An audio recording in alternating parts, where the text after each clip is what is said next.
আমার নাম মারজান। রূপে গুণে আমি অনন্য। সারাটা জীবন আমার একটাই স্বপ্ন ছিল, কপি ভার্সিটিতে ভর্তি হব। আমার সেই স্বপ্ন পূরণ হতে যাচ্ছে কাল। তোর আবার মাথা ব্যথা করতেছে, তোর আবার এক কাপ কফি বানাই দে। কি বলতেছো মা? আমি আজকে এত কষ্ট করে সারাদিন রূপচর্চা করলাম, স্কিন কেয়ার করলাম। কালকে আমার ভার্সিটি প্রথম দিন, এই জন্য। আর তুমি এখন আমারে বলতেছো আব্বারে কফি বানায় দিতে। চুলার কাছে গেলে তাহলে তো আমার স্কিনটা আবার ডাউন হয়ে যায়, আর আমি এখন সারা রাত বসে আবার রূপচর্চা করতে পারবো না। এর থেকে ভালো তুমি আব্বারে খুব সুন্দর করে এক কাপ কফি বানায় দাও। ভার্সিটির প্রথম দিন যদি তোমার মেয়েকে কাজের বুয়ার মতন লাগে, তোমার ভালো লাগবে বলো? ওরে সুন্দরী, এত ঢং না কইরা যেটা বলছিস সেটা কইরা দে যা। মা, তুমি আমার সাথে এইভাবে কথা বলতেছো কেন? তুমি জানো আমি কে? আমি পুলিশ অফিসারের মেয়ে। একটা কমপ্লেইন করব, সোজা থানায় ঢুকাই দিবে।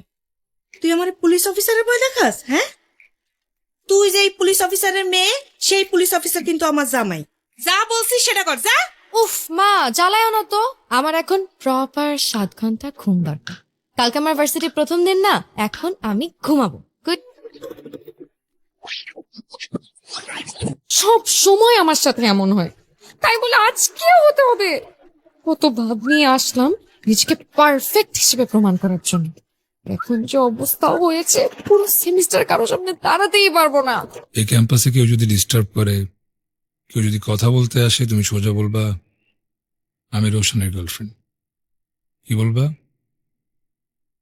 আমি রোশন ভাইয়ার গার্লফ্রেন্ড। ভাইয়া বললে হবে? বলবা রোশনের গার্লফ্রেন্ড। কি বলবা?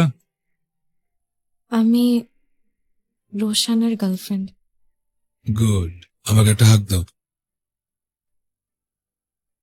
কি হলো তাও?